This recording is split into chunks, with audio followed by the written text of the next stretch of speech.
All right, joining us now with more on all of today's big stories, Fox News chief national correspondent Ed Henry. As I watch everything that's going on, this is your territory, and you've got to be fair, balanced, and objective, and I don't, which is really, really good. You know, I'm watching everything as it relates to, we now are learning a lot about 2016 that we never saw before. Yeah, I know no it's doubt the about battle of the release of the memos. Yeah. But I think the evidence is pretty incontrovertible that something wrong happened when you exonerate before investigate. I think any American would say that probably doesn't happen too often to them.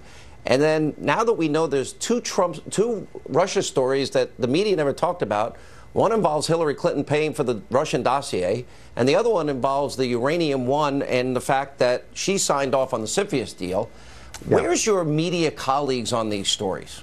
People are AWOL right now, Sean, and I think what's remarkable is that Devin Nunes got so beaten up by the mainstream media for putting out a memo that in the end did not compromise sources and methods, as many people in the media predicted, because they were listening to John Brennan and all of these national security experts, mostly from the Obama administration, tied to the old Clinton administration or the Clinton campaign, saying that this was going to reveal sources and methods. It did nothing like that. What it did was name names, yes, but made a fundamental point that, in fact, the FISA court judge and judges, since there were multiple FISA applications, it was not disclosed to them that, in fact, the Clinton campaign and the DNC had paid for that dossier, which was a key part of getting the surveillance and spying of Trump advisor Carter Page. So the very bottom line is, yes, Democrats are entitled to get their memo out as well. And the president says the only reason he's blocking it right now is that there is classified information that he wants pulled back. So if the Democrats go back to the drawing board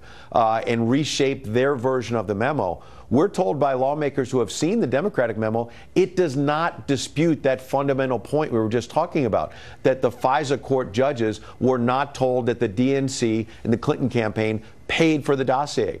Even the Democratic memo does not dispute that.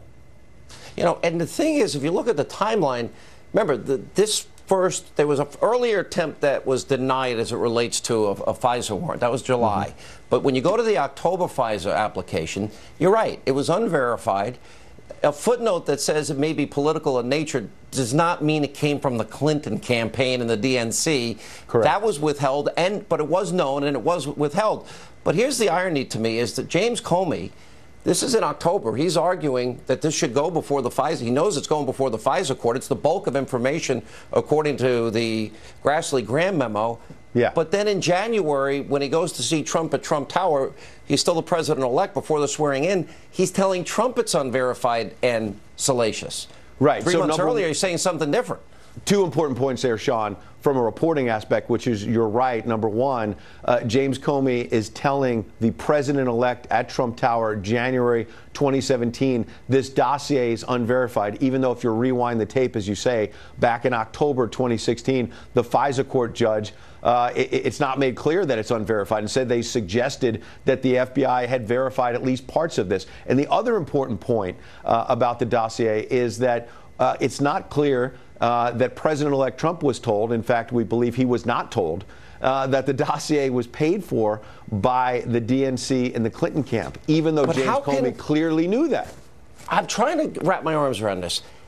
If it's not verified and it's used as the bulk of information, I would think that if Donald Trump, if he had paid for this dossier and it was full of Russian propaganda, and it was used on a FISA court to get a warrant on anybody in the Clinton campaign, that the same media that's silent here or missing in action, as you say, they would be apoplectic about this. They would be if the shoe was going to be on the other foot. I think here's the real test.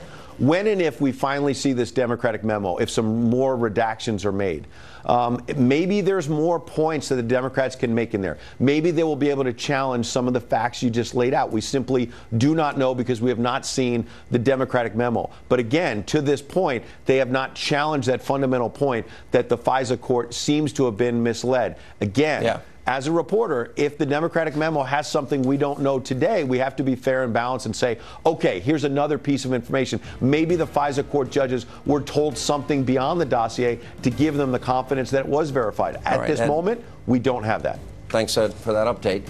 When we come back, a big, huge anniversary for a conspiracy theorist, MSNBC's Chris Matthews. It's kind of a good way.